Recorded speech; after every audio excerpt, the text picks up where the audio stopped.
Female but कितने प्रकार के होते हैं, ऐसे ही नहीं बना रही हूँ मैं आज का वीडियो।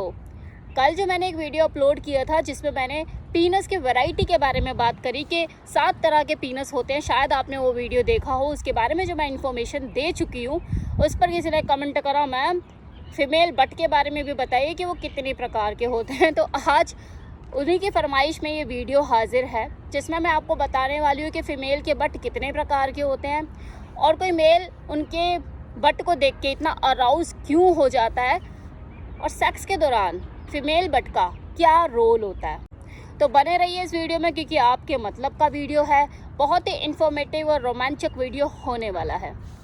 जिस तरह से एक वुमेन के बूब्स के शेप और साइज़ में, इनफैक्ट उसकी वजाइना के शेप और साइज़ में भी डिफरेंस पाया जाता है, सेम इसी तरह से हर फीमेल का जो बट का शेप और साइज़ है वो भी अलग अलग होता है, जिसमें मैं 4 तरह की कैटेगरी बट की शेप और साइज़ की आपको बताने वाली हूँ। तो number 1, V shaped but.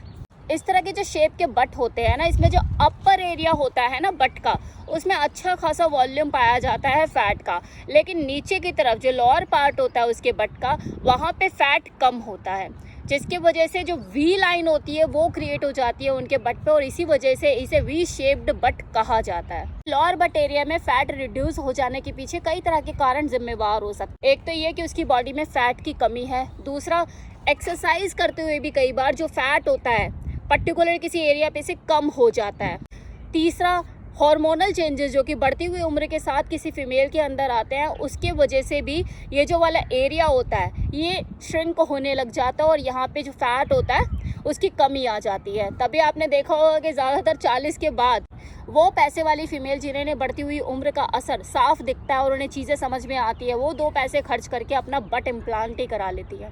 Now second variety is a shaped but, जिन्हें हार्ट शेप्ड बट भी बोला जाता है और वाइडर हिप्स भी बोला जाता है। इस तरह के जो हिप्स होते हैं उनका जो ये वाला जो एरिया होता है ना, ये थोड़ा चौड़ा होता है, जिसकी वजह से उनके हिप्स का ए बनता हुआ नज़र आता है। और हमारे इंडिया में मेजॉरिटी ऑफ वुमेन आपको ए शेप्ड बट वाली मिलेंगी।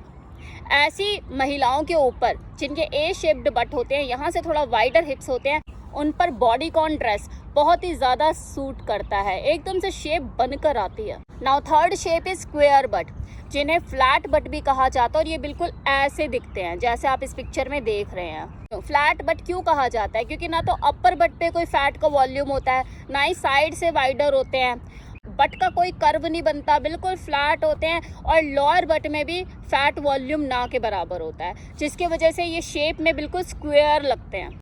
सच बताओ तो इस तरह के बट कोई फीमेल नहीं चाहती, ये अनअट्रैक्टिव लगते हैं और कोई ड्रेस भी इन पे सूट नहीं करता, टिकता ही नहीं है ना। Now last and fourth variety is round but, जो कि हर फीमेल की पहली पसंद है कि हाँ मुझे वो गोल गोल राउंड बट चाहिए, कर्व वाले। किम कार्दाशियन का तो आप जानते ही हैं, वो हॉलीवुड सेलिब्रिटी जिसने सर्जरी करके इस राउंड बट का चलन चलाया था। फिर बाद में बॉलीवुड इंडस्ट्री की जितनी भी सेलिब्रिटीज़ हैं उन्होंने इसे फॉलो किया। ये वाले जो बट होते हैं, आउटर साइड से भी उसमें एक कर्व बनता है और इनर साइड से भी बिल्कुल गोल गोल होते हैं कि हाँ बॉक्सिंग तक खेल सकते हो इनसे, एकदम लिफ्टेड उभरे हुए। अफ्रीका की जो प्रजाति है, फीमेल प्रजाति, उसमें तो हर दूसरी बंदी के आपको ये राउंड लिफ्टेड बट देखने को मिल जाएंगे, वो कर्व बने हुए, वो वहाँ पे नेचुरल है क्योंकि उनके जीन्स में ये चीज़ें शामिल हैं।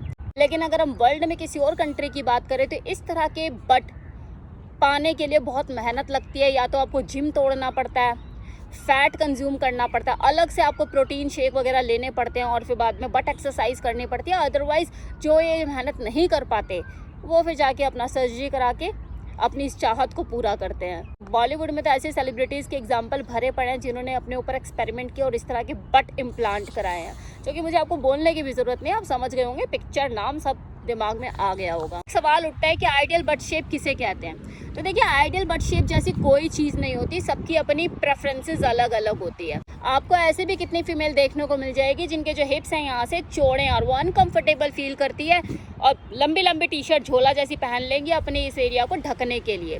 वहीं दूसरी लड़की मरे जा रही है कि हाय मुझे ये ए शेप्ड साइज़ वाले बट मिल जाए, ऐसे वाइडर बट मिल जाए, क्या मेरे छोटे छोटे से चुंजू चुंजू से हैं। तो ये उनकी जो प्रेफरेंस है कि उनको क्या सूट करता है, वो किस चीज़ के साथ कंफर्टेबल है, ये उसके ऊपर डिपेंड करता है। हेल्दी फिर्म बट फिजिकल फिटनेस का प्रमाण देते हैं और किसी फीमेल की ब्यूटी को भी निखारते हैं, जो उसकी कॉन्फिडेंस के लेवल को अप करने में मदद करता है। आप जीन्स पहनो, लेगिंग पहनो या साड़ी पहनो, ये टिकती कहाँ पे है? आपके बट पे। तो बट तो आपके एटलीस्ट होने चाहिए ना, इस तरह के तो होने चाहिए कि अच्छे लगें, आपने कुछ पहना है वो खिले।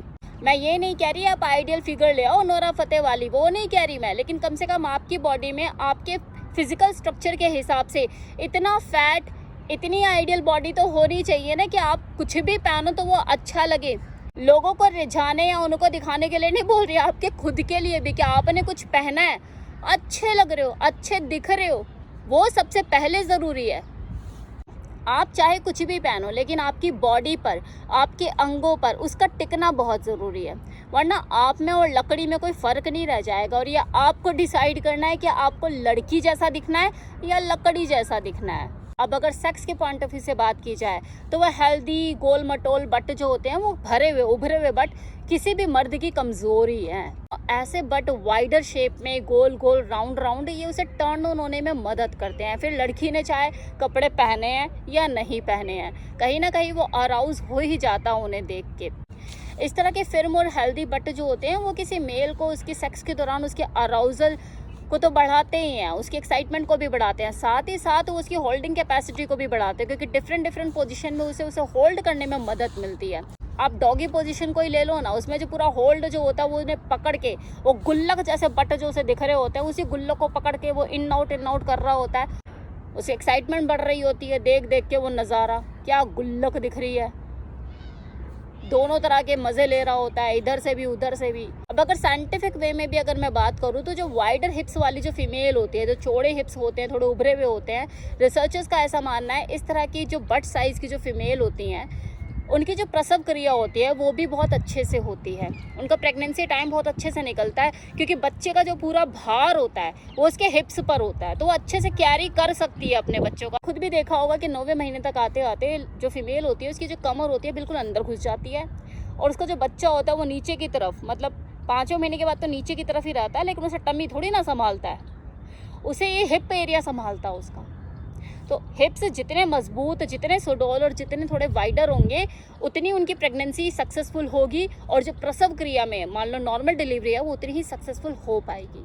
तो भले ये जो बट, ये जो हिप्स हैं, ये रिप्रोडक्टिव ऑर्गन नहीं है किसी फीमेल का, लेकिन पूरा सहयोग होता है इसका प्रेगनेंसी के टाइम में। पूरे 9 महीने ये संभाल के रखता है, उसे कैरी करके रखता है उस बच्चे को, उसका पूरा भार उसके हिप्स पे होता है, तो इसका इंपॉर्टेंट रोल होता है प्रेगनेंसी के टाइम पे। तो डार्लिंग, अगर कोई भी फीमेल मेरी इस वीडियो को देख रही है तो अपने हिप्स के ऊपर काम करो, इन्हें सुडौल मजबूत बनाने के ऊपर काम करो, एक्सरसाइज किया करो हिप्स की, क्योंकि आपकी बॉडी का आधे से ज़्यादा भार आपके हिप्स ही उठाते हैं। अगर आप चाहते हो कि आप 50 सीढ़ियाँ भी चढ़ो और तब भी कुत्तों की तरह ना हाफो, तो थोड़ा सा अपने बट एरिया पे काम करो, एक्सरसाइज वगैरह करो, सिर्फ इसलिए नहीं कि किसी को दिखाना है, बल्कि अपने खुद के लिए भी, ताकि आपकी ज़िंदगी आरामदायक बन सके।